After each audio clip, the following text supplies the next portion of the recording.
primary because we have a person right in the middle of it. You're going to get another one of those in December 15th. It's going to be James Whalen. You have a handout there, hoping you got the right one. James Whalen was in January. That is going to be December 15th. He's a primary source of an historical event because he's on LST when it got kamikaze hit.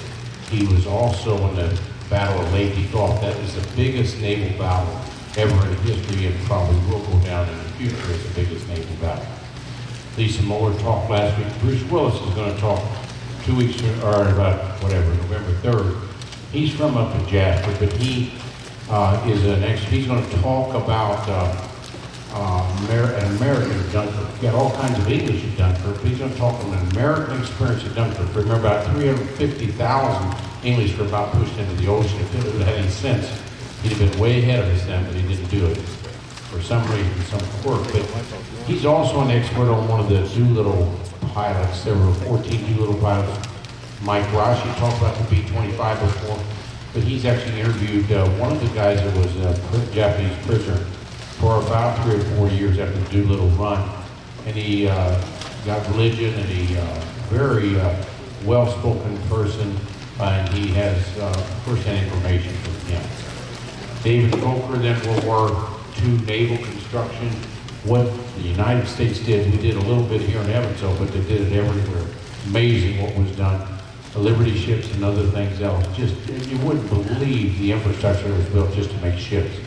Ted Zucker's coming over from Louisville. He's going to talk about our best ally, the best ally in World War II, how many mistakes Hitler made.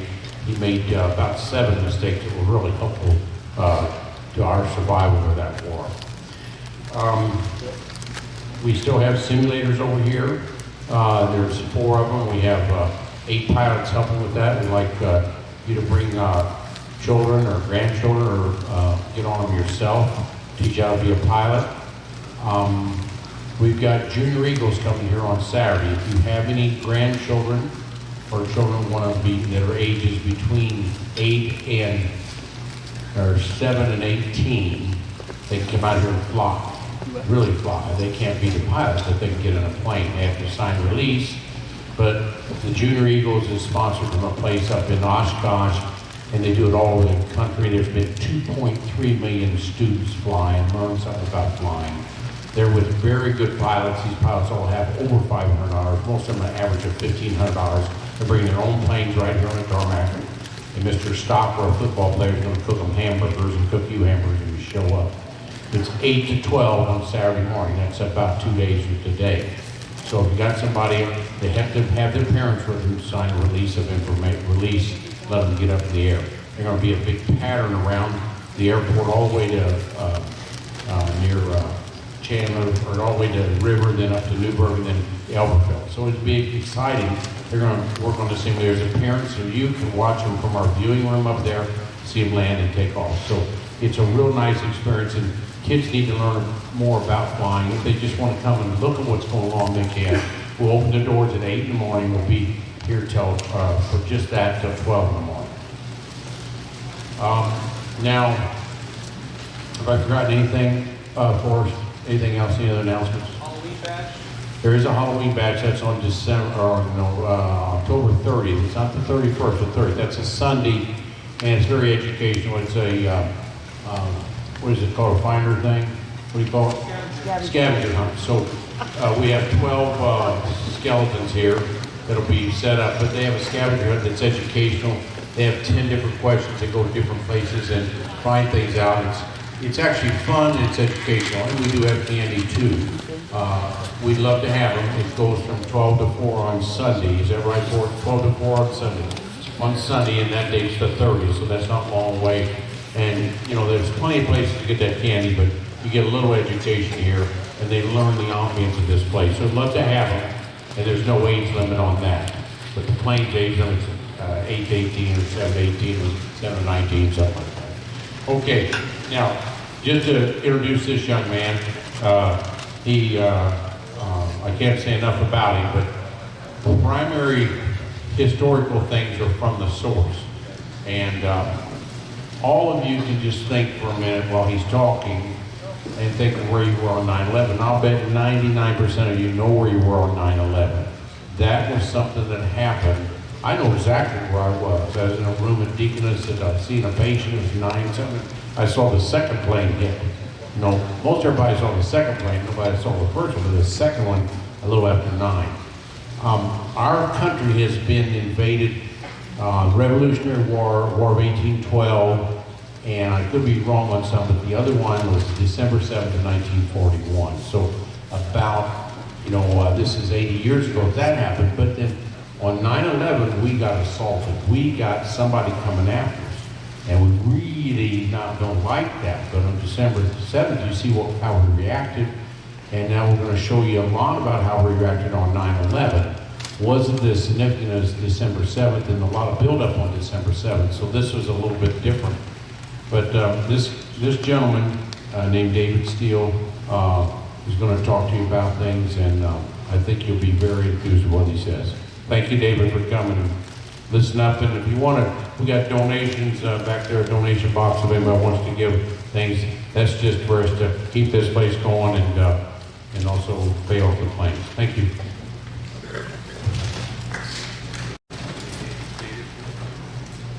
That is a picture of 9/11. We got it from a person in New York City. It's behind that big truck. You can't see it very well, but you could walk over there. But he's a famous artist in New York City. Gave that to us, and that's the 2 tires. That's before the strike, but that says, "Let's never forget." And in the front of our lobby, Eisenhower, "Never forget." And this is never forget. And we got to be careful. Freedom is not free. Okay.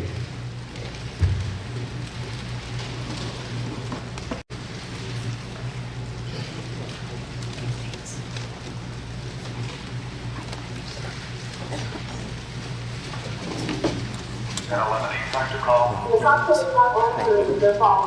Our number 1 is in staff, and our 5 is in staff. I need one call from Washington. I have a situation with a man on the box line, Jay. What's going on? I didn't get back to that. Yeah. That's what it is.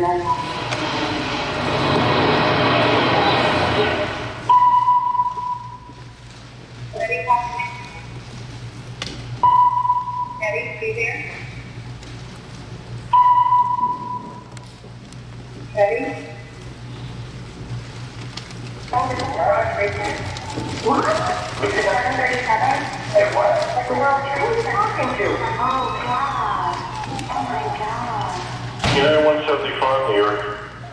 We have some problems over here right now. And we might have a hijack over here, 2 of them. On the airplane back to high maybe it'll go well. I'm looking good. I just want you to know it absolutely from you. The one who's good, don't have to find it. Thanks to my parents and everybody. And I just really love you and I will really miss you. I did.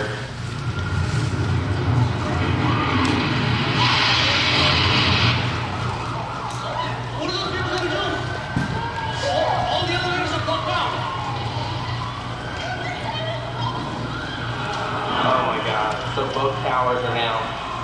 Okay, come on, I got an aircraft southeast of the White House. Princeton City, just north of Princeton City. Yeah, stop all the parkers. I can't predict my NCA. United 93, that traffic 3 is 1 o'clock, 12 miles east on 370. Negative contact, we're looking at United 93, Cleveland, if you're here, send it right now. I got that picture, Don. We're ready to be on the ball.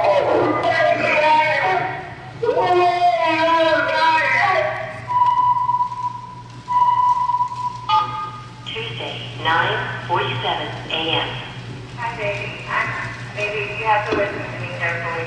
I'm on a plane that's been hijacked. I'm on the plane. I'm calling from the plane. I want to tell you I love you. Please tell my children that I love them very much.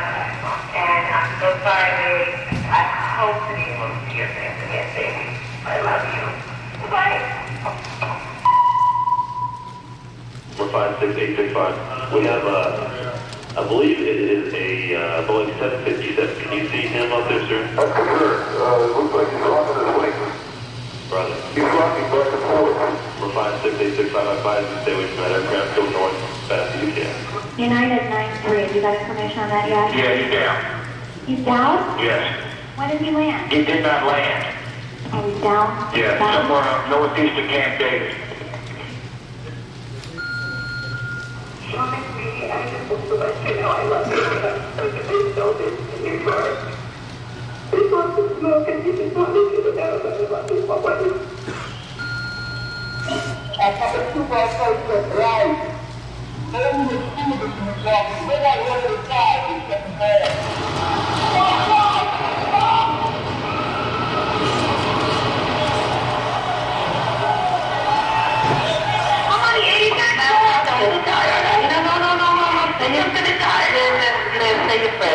Because they prompted because you gotta help each other get off the floor.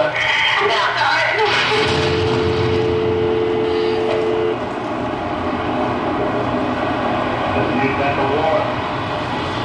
That's what it is.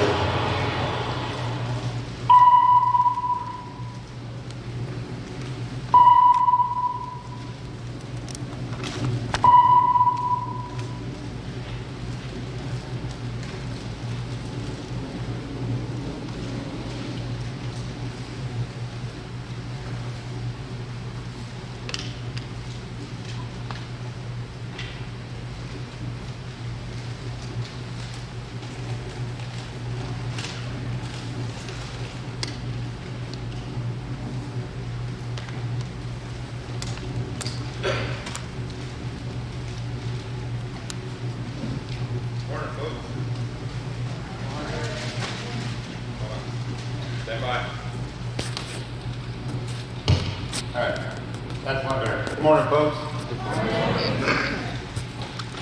Thank you for showing up.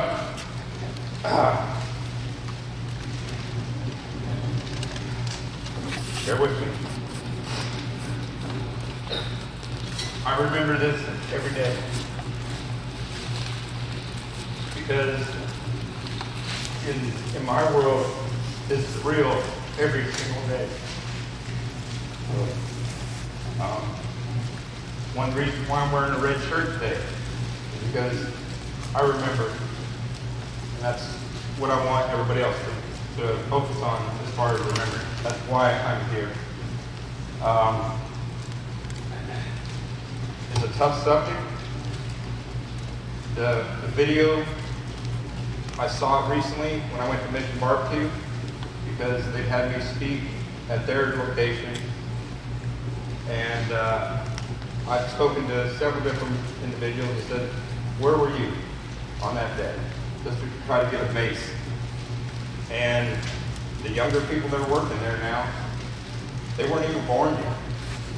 So it's our responsibility to pass on what happened in the past so we don't repeat the past. So, as Dr. Brown said, that painting over there, that's one image of thousands and thousands. So we're going to go through these slides. I'm going to talk to the points of the slide, where I was at, what I was doing, and hopefully that shares some light on activity. First flight, 8:46 a.m. that went into the World Trade Center. Nobody really knew what was happening. I was at the Pentagon getting ready for some briefings. They had monitors around the Pentagon. We get the usual update of the news, whatever the highlights were, the weather, etc. To kind of try to plan your day or just keep up with current events. We thought somebody had left the movie on and tied it into the PA, or not the PA, but the audio visual system throughout the Pentagon. And it's just kind of like, is this a movie or is this real? Until the second plane went in at 9:03, we were still kind of questioning what is really going on. Now, was this just a fluke with the first one, or was this purposely done and willfully done? Well, that was verified at 9:03 when the second plane hit the second tower. Okay? That's what their two primary targets were. If the first plane hit one tower, the other plane was supposed to go into the other opposite tower. So that was what their plan was. Okay? So this is right prior to the collapse.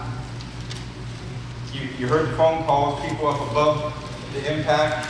They were trying to call 911, their loved ones, and that, because nobody wants to die, much less in a horrific accident, when you have absolutely no ability to defend against, because that's what terrorist does. Okay? 4 days prior to 9/11, this is what the Pentagon looked like. Okay? The impact was over on this side. Right here, on the east side, in the inner wing, is where I was at. Getting ready to do briefings for operations that we were conducting around the world as far as South America, taking care of U.S. interests. That was my purpose, to be there at that particular time. I normally would not be at the Pentagon, but we had some operations in play that I had to brief up some generals and so forth.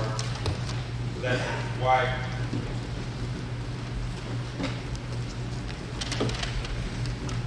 Good, got it. That's the reason why I was actually at Pentagon that day. I arrived early, anticipating getting a breakfast or some kind of beverage and going over some slides for the briefing. My world changed real fast.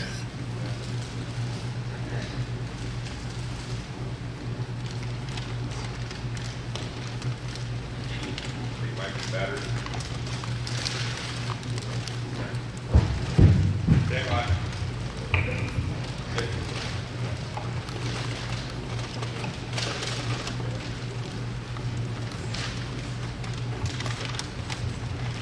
This is what you call overcome and adapt.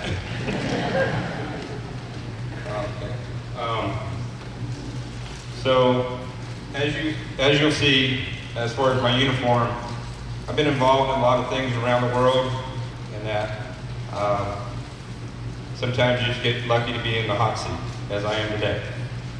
So, as we were doing different things going through our normal course of business, all of a sudden, we realized after the second plane hit, and we saw it across the monitors, things were not going to be a normal day. And as a result, they came across the PA system throughout the entire Pentagon and announced we have an unknown aircraft inbound to the Pentagon.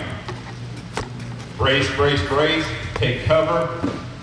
Next thing we know, boom! The whole building, even over on my side, shook. And, the Pentagon is a pretty stout, it's one of the strongest shapes. Go to the next slide.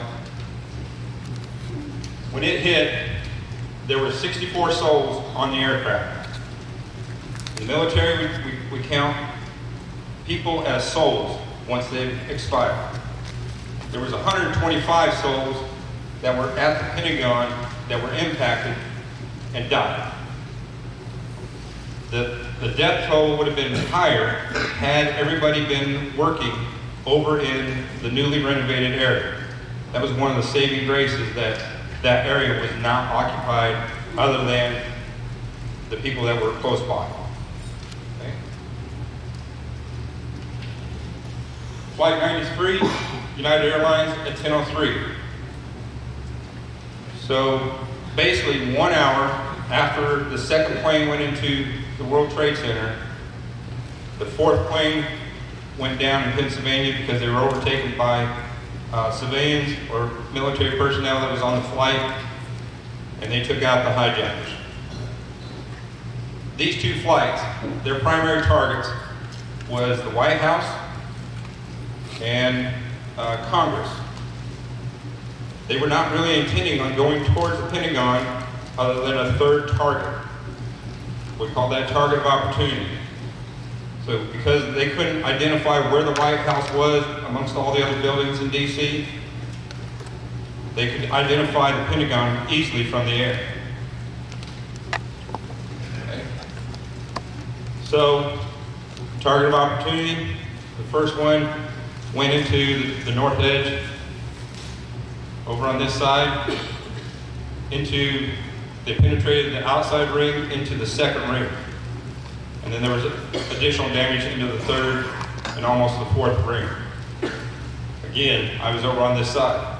Later on, we learned in their plans, as far as the investigation, as they dug through things and how they put all this together, they realized that their initial target, if they had to go to the Pentagon, was going to be inside of the courtyard.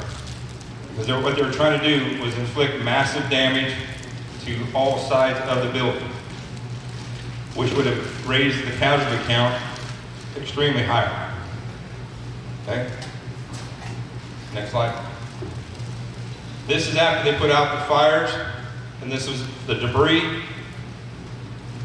And like, as you can tell, that whole section that was just newly renovated was now demolished.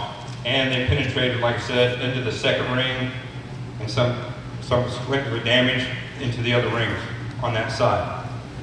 Next slide.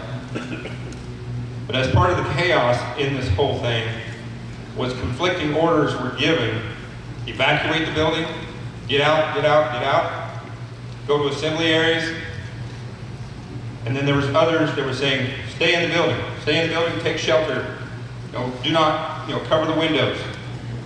Do not go outside, because Crystal City has high rises that oversees basically the Pentagon.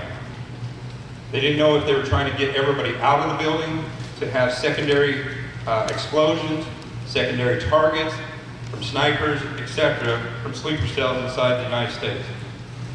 So this is a tremendously well-organized attack. There's multiple airlines, multiple locations, and we could have had more casualties than what was actually occurred. So, okay. So as a result, over in my section, there are sometimes people go their entire careers without ever seeing combat. It's basically the same thing as far as first responders. They go their entire career, they never have to do what they were really trained to do. That happens in the service as well. I was in an area where there was a senior officer and everybody was looking for direction. What do we do, sir? That's what everybody was yelling. Sir, what are your orders? What do you want us to do? He froze in the line of adversity. I went to him and said, sir, give an order. What is your orders? What do you want us to do? I had to ask him 3 times before he finally kicked in and said, follow that officer. He knows what to do. Because I was getting ready to have to relieve him of duty for cause. He gave me the order. I said, get out of the way, sir. Started telling sergeants, privates, anybody that was in the area, start grabbing tables, move chairs, makeshift litters, as far as anything you could carry somebody with to a casualty collection point. I was trained as a quartermaster officer, which is part of all that. Transportation, you move these people, you move resources. Like I said, I was there to brief up on operations that we were doing around the world. So I'd already been deployed. Didn't mean I was any better. I'd just been exposed to other activities that this individual hadn't. But once he gave me the order, I was able to put everything we all had been trained on to do, and that was take orders and get things done. Okay? So because of the question of evacuate or stay in, some of the casualties were not able to get treatment right away. Everybody was eventually treated, triaged, went through the different steps, evacuated, and then we started into the protective posture as far as defending what we knew at that point.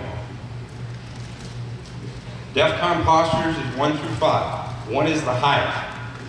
Okay? That means we have our pistol cocked. We're getting ready to go to nuclear war. Okay? Closest we ever was at that point was during World War II when we dropped the nuclear bombs. Okay? Since that point, we've never reached that posture again. The second level is a fast pace. You're getting ready to go to DEFCON 1 if you get to that point. I mean, you're at that edge, you're at the threshold. DEFCON 3, it's a roundhouse, you gather everybody up. Hey, what are we supposed to do? What's our plan? So you implement plans that have already been sorted through, sifted down through, so that way you're not having to go off the hip and react. DEFCON 4, you do a double take, you're like, let me look at this, let me think about it. Like I said, it's double take. Verify what you're actually getting ready to do to go to the next level. Okay? DEFCON 5, that's where you get back to kind of like normal everyday operations. You have your security, you have first responders, you go through the checkpoints, but you're not issued your full battle rattle as far as your weapons. Vehicles aren't rolling out. You're just kind of saying, okay, it's going to be a normal day. That's where DEFCON 5 is. Next slide. So each of the levels have a color associated with it. Like I said, 1 is white, but it's kind of hard to put it up there. 2, fast pace. Next step, you're going to nuclear war. Each and every single time, the military, the national security, all goes through these steps. We want to stay at 5. But as things change around the world, it moves up accordingly. Next one. Our past DEFCON declarations, Cuban Missile Crisis. I could ask you to raise your hands and you probably all remember that. 60 years ago, I wasn't even born at that point. So just like the young ones at Mission Barbecue, I'd be doing the same thing. Wisely support. But fortunately, I learned through military history from other individuals that were there at the time, so that way we don't repeat. Okay? We were at DEFCON 3 as far as the entire U.S. Army. Just think about how big that is. The U.S. Army goes all the way from Alaska all around the world. Okay? So the entire Army at that point was at DEFCON 3. DEFCON 2, the Strategic Air Command.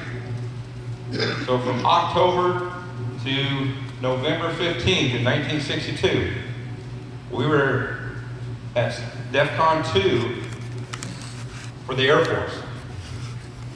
I grew up outside of F.E. Warren Air Force Base. I was born at Malmstrom Air Force Base. They were all part of this process. So this is very dear to my heart as far as growing up with all this. Persian Gulf War. Second time, January 15th, 1991, Joint Chiefs of Staff, DEFCON 2, opening phase of Desert Storm. Remember, DEFCON 2 is one step away from nuclear war. We're at the highest point before everything, as has been recently said, Armageddon. So, next one. All right. DEFCON on 9/11/2001, Secretary of Defense Donald Rumsfeld ordered our posture to go to DEFCON 3 and possibly moving to DEFCON 2. Because at that point, we didn't know everything that was happening and how far this was going to actually go. So we had to ramp up, defend, get ready, and then retaliate if necessary in the appropriate fashion. Because we didn't really know who the enemy was at that particular moment in time. There was some intel chatter, but it hadn't been sifted down through to get out and disseminate. So he took us all the way up to that point, and then lowered it 3 days later to DEFCON 4.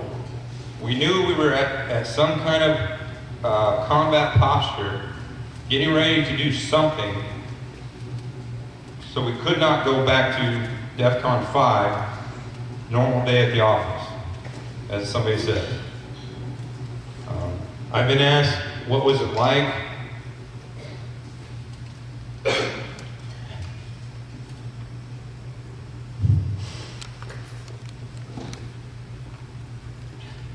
I tell people, take your worst day ever and multiply it by a number that's so far out there you can't even think about it. Okay?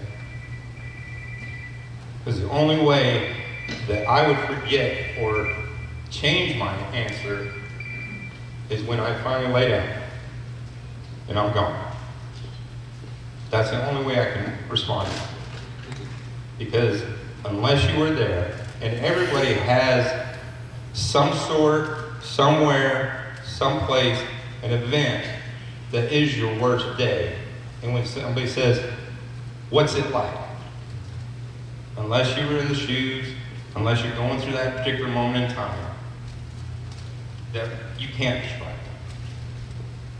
it. Okay? So, worst day at the office ever, multiplied by the number you can't even come up with. Okay?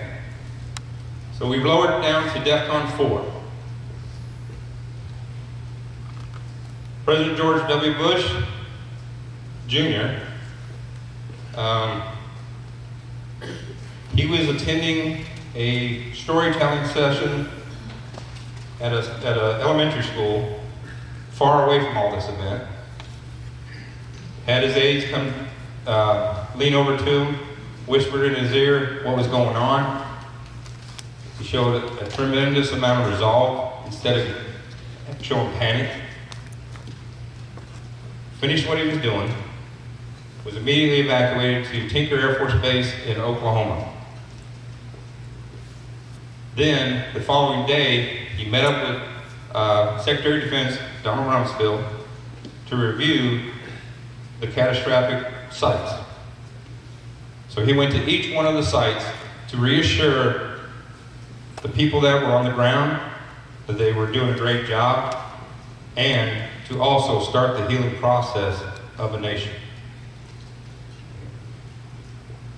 As part of that healing process, at the Pentagon, the firefighters, the first responders, the soldiers, the sailors, airmen, anybody that was there, civilians, witnessed the flag get unfurled and stayed on the side of the building as a symbol that we will get through this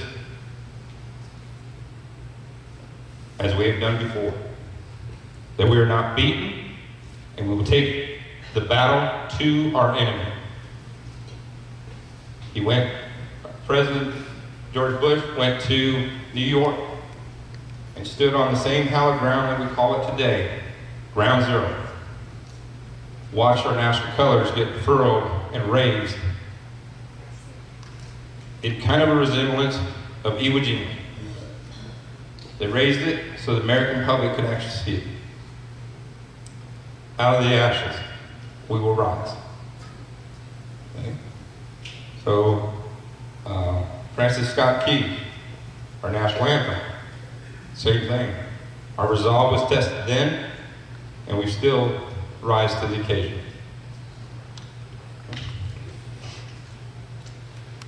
Indianapolis has a memorial dedicated to 9/11, so that way we do not forget. As other states and municipalities, they have dedicated a monument for that same purpose, so we don't repeat history in the worst fashion, so that our youth, our Seaborn, are able to be educated, brought up with the truth that we know and that we believe in. So I encourage you to go to any monument. By a show of hands, how many veterans do we have?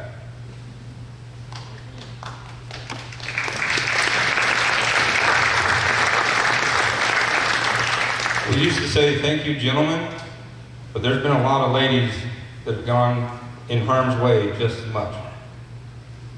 So, thank you for doing what you did before me. You passed on the torch for me to carry it in my time, and I've done the same, hopefully, educating and training other service members along the way. And now I'm trying to educate other people from a first-hand standpoint on what it was like in any different theater or different action I've been involved with. Because they're the ones that are going to take care of our nation. But as I'm sure I can speak for the rest of these veterans, if the call is sent out, we'll stand to. And stand to means you toe the line to defend to the end.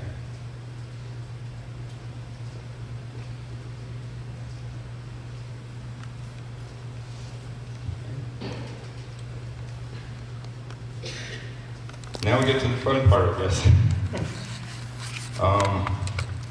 What are your questions?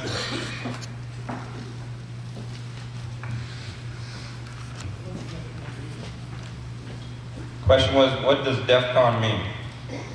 Defense Condition is what DEFCON stands for. The military has many, many different acronyms. They shorten up, big long word and slam it all together with letters, and you're supposed to remember all that. So there is a test. So good question. How many people were in the Pentagon at the time, and how many of them were officers? That number is still trying to be scrubbed. I don't really think they knew who was actually at work at the specific time, and some of that is still classified based upon what operations they were doing. It was early in the day, so it was kind of like a changeover between the night shift and the day shift. And there was always also a staggered startup at the Pentagon, so that way the security checkpoints weren't overwhelmed. So I don't have an official answer for you, sir. Sorry about that. I have a question over here. If you can say your name and then ask the question. I'm Rhonda. My question is, any of the planes that were grounded after that, the airspace, did they find if there were any other planes that had not had a chance to take off that were targets that were supposed to be hijacked? Question was there any additional aircraft that, as part of the plan, to implement additional attacks on the U.S. at that point? They found additional plans, but nothing on that specific day. So there was like a second wave that was planned for an undetermined date. But they did find through the investigation that there was additional cells, is what they called it.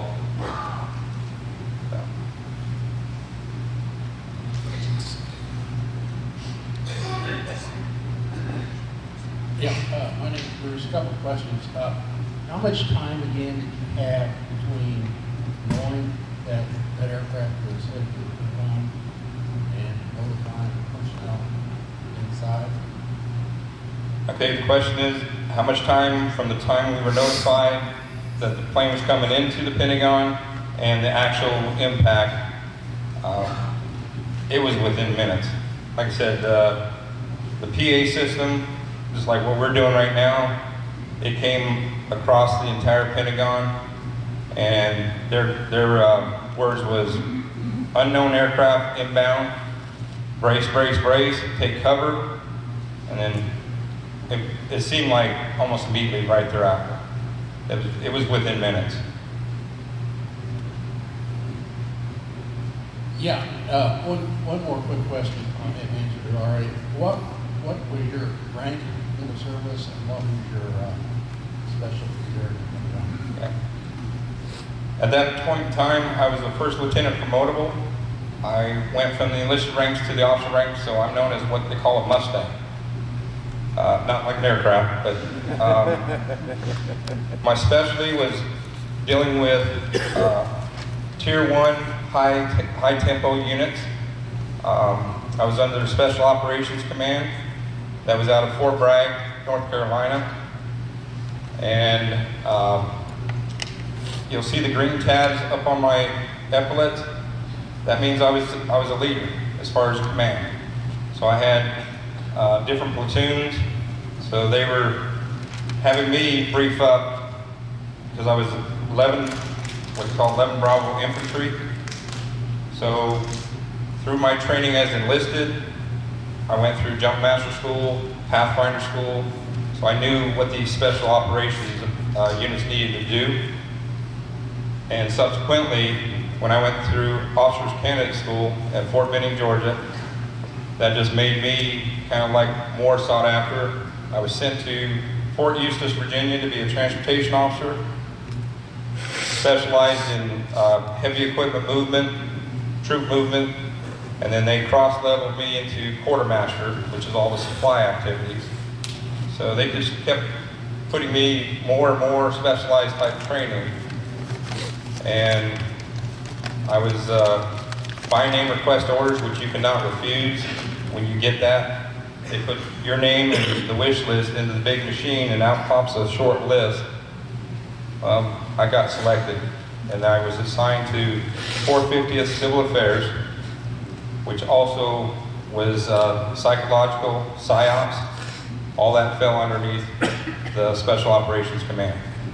So I would take, as a civil affairs officer, I would look at a city and look at their railhead transportation, their ports, their hospitals, and determine how, as far as airports, everything about how we move things on a day in, day out basis to operate to get as much equipment or personnel, supplies in and out of the area. So that's one of the reasons why I was at the Pentagon on that day. Okay, we have a question back here. Where we at? Okay. My name is Laverne Jones, and I'm a daughter of a veteran of World War II. And I know that during World War II, when we were attacked at Pearl Harbor, that it initiated sign-up where everybody wanted to fight. It just seems to ignite us patriots that way, and where we are ready and we will protect. And so my son, out of 911, he did that same thing, not knowing the stories of World War II, to where he acted and he signed up. And he wouldn't tell me, due to that he knew how I was going to be troubled by my son possibly not coming back. But it developed a pride, and it developed a worry in a mother that I prayed many a times. He came back, and he was actually placed on the safest part ever, and that was on a nuclear submarine, but that still scared me, thinking, you know, nuclear. And so he served at Kings Bay. So I'm curious as to what did it do when we got attacked again on our land, as to it initiated where people signed up, just like they did World War II. I know you may not know the numbers, but what was the reaction as far as our nation to where everybody went, or most people went to sign up? Our nation became very angry. I served with a lot of members overseas. I went to different National Guard, reserve units, and started doing training for them to get them prepared. We were at an angry point because somebody had the audacity to invade our sovereign nation. So thank you. Thank you to the Gold Star families, because that's often what people don't remember or they forget real quick, and hopefully you never become one. I probably put a few gray hairs on my mom if she'd ask you, because I was kind of a rambunctious individual. I was going to go do what I wanted to do. You could ask my wife. She warned her. Thankfully, she's been with me for 20 years. But it's one of those things that, yes, we were very angry. And some people focus that anger towards service. I'm a firm believer that everybody has a purpose. Doesn't matter what you do, what little small thing, never discount, even something as helping somebody across the street, helping them up. But we often forget about that until all of a sudden we need that help. So, I fought 20 years to get where I'm at. Now my mission is to help other fellow veterans to maneuver through the maze. Like I said, we were at a very strange point. One of our national pastimes had to get reinvigorated, and that was baseball. Okay? That was all part of the healing process. I can't remember exactly when we went, but we went to St. Louis for a baseball game, and it was very poignant because it was on an anniversary, and I told my wife, Mary Jo, I said, I want to do something different. I want to remember, because I never want to forget, but I want to do something different to start the healing. And they had a bald eagle that was flying around the stadium, and they asked all veterans to stand, and we did. And then when the handler, put their arm up for the eagle to come back, it was almost an act of defiance to say, hey, I'm not ready. I know I need to reach out and touch veterans, Americans, as a whole.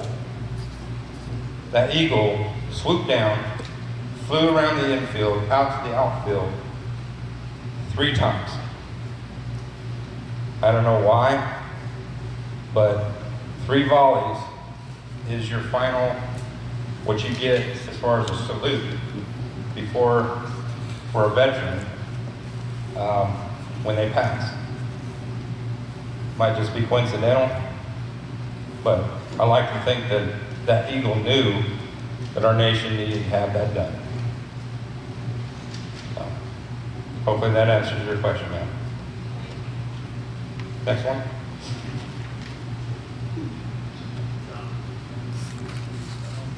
Yep.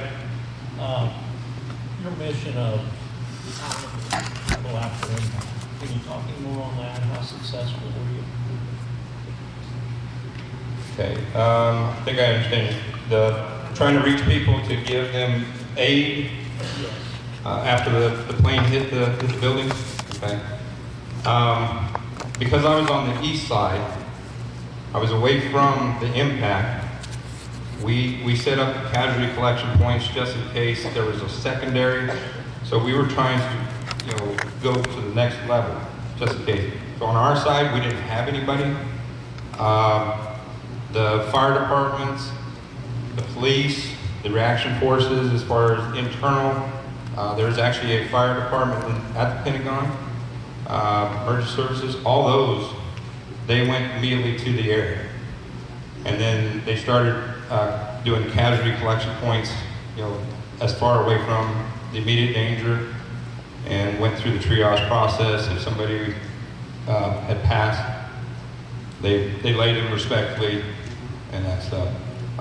Because at that moment in time, we were still unknown as far as what was going on. Because not all the aircraft had been grounded yet, so there was some potentials that could have taken off. And one of the things they did was they, as far as the Air National Guard base or unit, actually got aircraft in the air immediately, and they had nothing else to. They had no armaments, no bullets, no missiles to defend, and they were actually issued the order: if that plane that they see is going to attack something, your order is to take it out by any means. By any means, if you don't have anything other than just your aircraft, you know what you're facing. There's an article out there, I think it's a lieutenant colonel female. She still has the same reaction. As you can tell, it chokes me up a little bit. So, but this is also good for me because I'm able to get it out. All right. You had a question, ma'am? I understand you're going to be running for 20 years. Yes, ma'am. Okay. I want to congratulate you on all the ribbons and the medals that you have on your uniform.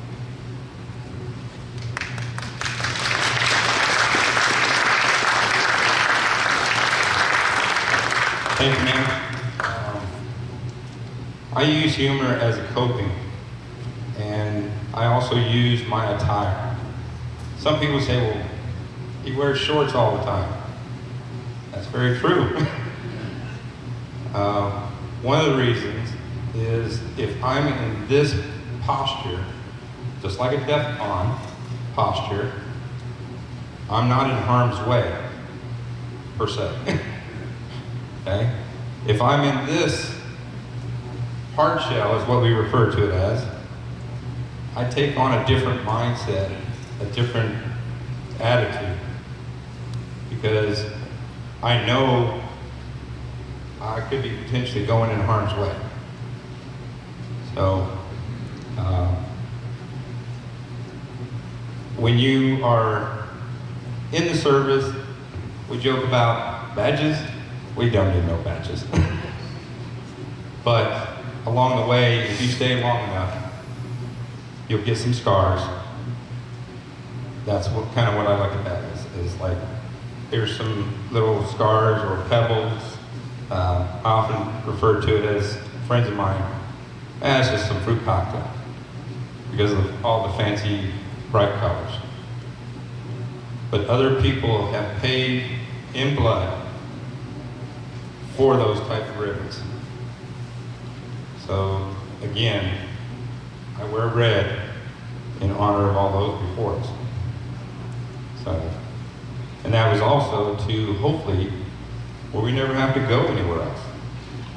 We can stay home for the barbecues. You can stay home for the graduations. Yes, ma'am. I'm Rhonda. Hold on.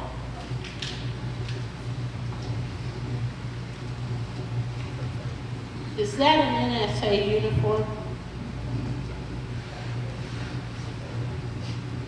No, oh, sorry. She asked me if this was an NSA uniform. This uniform was put into service. They have a certain wear-out date time when they change. This was what they call the Class A uniform. The next level up would have been dress blues. That's what they have adopted now. They've abandoned this one. Prior to this, it was what they call pinks and greens during Vietnam time frame. So this is the uniform that was in at the time I was in service. A lot of the patches, like if you have a patch on your right sleeve, that's called a combat patch. You also, the things I'm missing on here are my combat action times. As far as for every 6 months that you're in combat, you have a hash. Okay?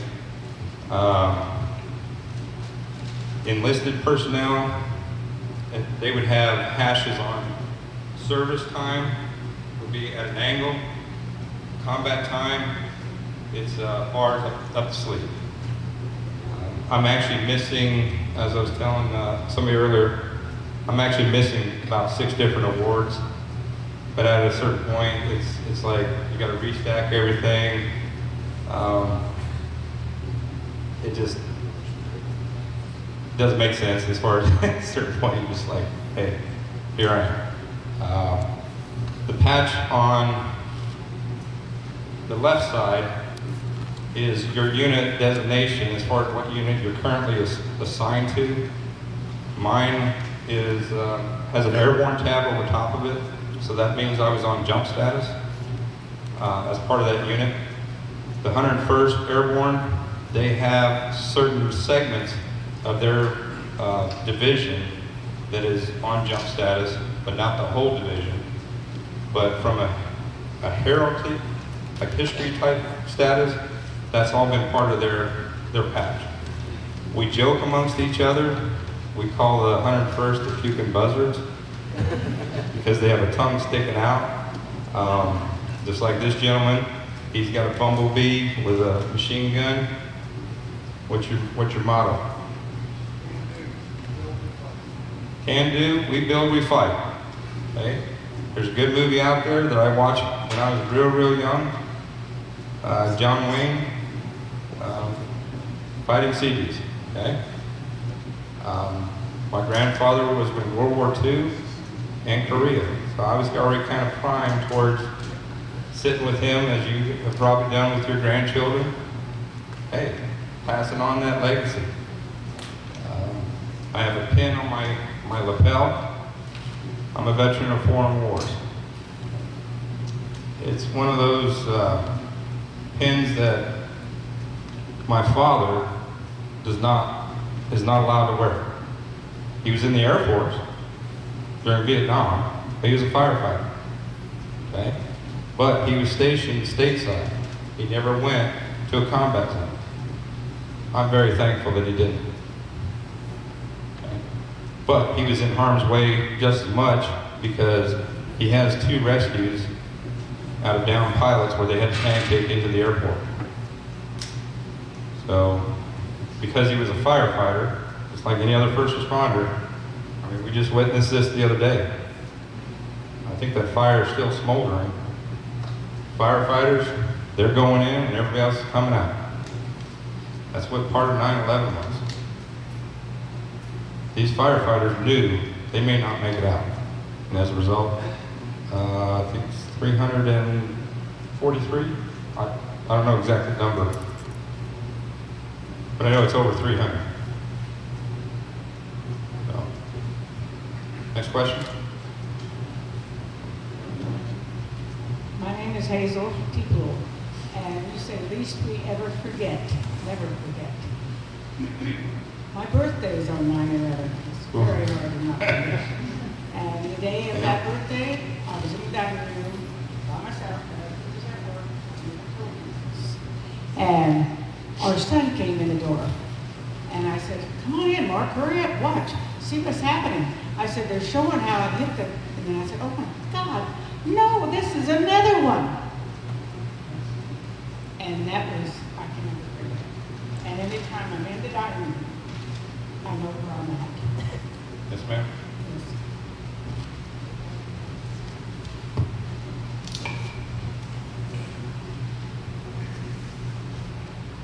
My name is Gail, and my husband and I are living in Maryland. My kids were living in them, and I think that Shanksville, Pennsylvania did not get the community attention that all the other places did.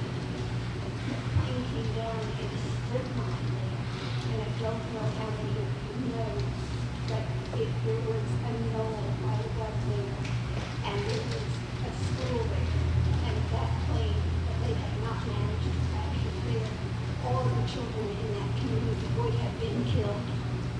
So, one fairly unknown act of extreme bravery.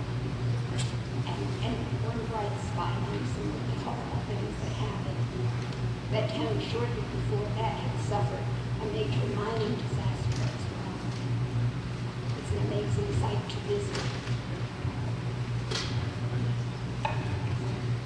If you would, when you say your question, just speak right into the mic, because we have good stuff to share. We want to hear it. Yeah, my name is Norman.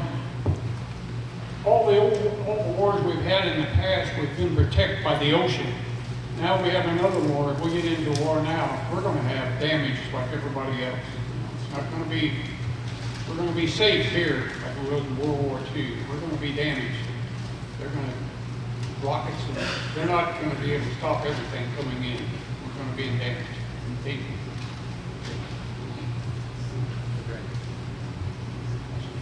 I'm Diane. This question might not be able to be answered, but we are to remember so that we never forget and it doesn't happen again. How do we prepare for surprise attacks? Question is, how do we prepare for a surprise attack?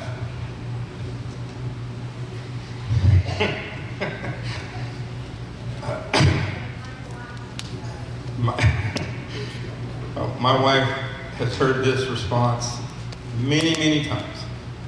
Situational awareness. Know what's going on around the world. Keep your powder dry and your rucksack ready, is kind of what they used to say in the service. I don't use the word can't because it was drilled out of me years ago. Can't never could. Can't means you're not trying. Can turns into a positive. So we need to turn it into a positive and say, what can we do?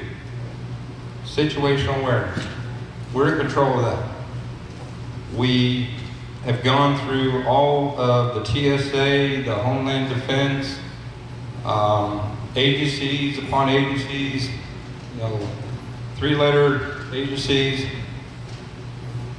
and we still fall short time after time because people have forgotten. So that's why all of us are here, to take the message that we're saying today to reinvigorate it and get it out there. Says, okay, I'm a Cold War, as they call it, a Cold War relic. We're at that brink again. Okay? I hate to say that, but that's bold, in your face, raw as much as it can be. I mean, you're probably Cold War time frame. Okay. So, raise your hands. Who's Cold War? Okay? So, some of the similar veterans, same thing, because things overlap. Yes. My wife would like to tell you that we were on a plane flying into the Netherlands, Amsterdam, while the planes were hitting the Twin Towers. We had no problem, but the tour director on our trip really came unglued. That's a very, very poignant, because everybody was someone on that particular moment in time. Okay, we are getting more and more questions, so we're gonna do. She's got one. He's got one over here. I saw one more hand. Okay, so I'm gonna let her go real quick. This was in response to the Maryland plane. There is a book called Let's Roll, and it is from the perspective of the woman whose husband decided, hey, we're gonna go and we're gonna take over this plane to keep these guys from sending it down. And the book is called Let's Roll. I don't know who the author is, but the woman's husband had called her and said, I'm not going to come home. Yep. Everybody has that crossroads that they're gonna go to. It's a really good book if you want to hear about the plane that hit Pennsylvania. Thank you. I'm gonna ask Mike here. I do. They keep saying, remember, remember, remember. I think if you can and will, it's like anything else. My husband and I went to New York and we went to the memorial. After going to that memorial, I will never, ever forget. They dedicated that to the people everywhere that lost their life. It was a hard museum to go through. I will never, ever forget. And I actually had to leave because it hurt my heart to see those people lose their lives over this.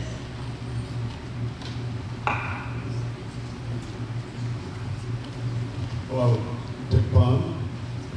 I have a question to the extent that it's my understanding. Sir, I can't hear you. Sorry. Speak right in the microphone. It's my understanding that and please correct me if this is incorrect, that the terrorists trained in Florida to fly the airliners, but they only trained to fly it, but not to land it. As the FAA or any other federal agency tightened up information on informing of those kind of instances? Yes, they did. They went back and, as part of the investigation through how we got here, they went back and started scrubbing, especially foreign entities as far as individuals to make sure that they were looked at more. But as everything happens, even in Afghanistan, there was pilots of foreign nations that they took off with aircraft and flew it towards the Taliban or Al-Qaeda, our own U.S. trained individuals. So that's what they call sleeper cells, and we have to be very cognizant. And they do the due diligence of scrubbing, but as things happen, things slip through the gaps, unfortunately. So things have been tightened down, and yes, they did go back and through those different agencies. So, ma'am, you had a question? We got another question for you. We've all gone through TSA. How is TSA working with the Pentagon or Army or whatever to continue to tweak us getting on planes and being safe? Question is, how has things been changed on my driver's license? I actually have a gold star. That is one of the things. And I had a hazardous material commercial driver's license. I had to go through TSA for fingerprinting, background, to get a quick card, to limit people's access to the rails, to the ports. So there's been a lot more scrubbing and, as they say, a double take look at things. So unfortunately, human factor, there's fallible. If people don't toe the line, and I was telling, anything else over here? I was telling when we went on a vacation, as we're trying to get this brief up, to sort through things, I took my wife to San Francisco, and I thought I would never be able to drive across the Hoover Dam. The Hoover Dam is a very, it's one of those icons that we go see. Right now, it's holding back the water for Lake Mead. Unfortunately, we're in drought across the entire country. But the point is, I was taking a brand new RV, that's what I used to do, I used to transport those. And the guys and the gals that were doing the security check, they were actually more fascinated with the brand new RV, as anybody would, versus doing their job. And this is where I call the human factor. Okay, they'd already been screened, they'd already been validated, or it used to be called vetted back in the day. That was a term. But they were more enamored about the RV versus doing their job and checking things. I told them, I said, guys, come out here. I was at the Pentagon on 9/11. Please do what you have to do first to make sure that there's nothing on this, because I was getting ready to go across the Hoover Dam. Because I didn't know where the parking was at the point. I'm coming into the checkpoint. I'm going off their direction. This is their backyard. And I said, after we go through the checks, I'll talk to you about this thing all day. So that right there is kind of leading to your question of how do we keep tripping over ourselves. It's because the human factor comes into play. Inattention, situational awareness. I'm going to get jabbed with that later on, but that's fine. Yes, sir. Brian Brittle, more of a statement than anything. A lot of these new kids were not around when 9/11 happened, and I've talked to some of them, and it seems like some of them choose not to remember rather than least we forget. And it's our place as adults to go ahead and educate them, even against their will if we have to, because he just pointed out a perfect example of what's going on with that. They are playing around and they don't want to remember what happened in history. They would rather hide it. We need it out in the open so that we don't forget. We have one more from. Yeah, 9/11 completely changed the whole world.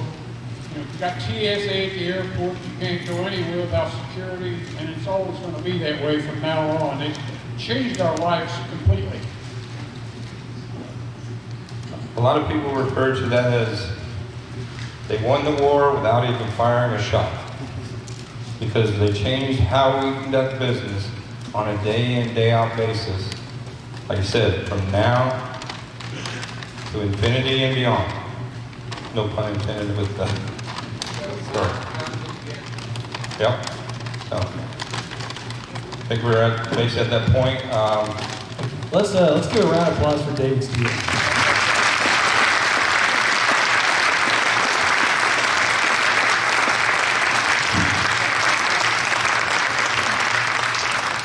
I appreciate your time, appreciate my family, friends, and for showing up and support. And I'll stick around a little bit. If you have any questions, you want to do a one-on-one, I'm fine with that. So, all right, thank you so much. Randy Clark, where are you at? Randy Clark.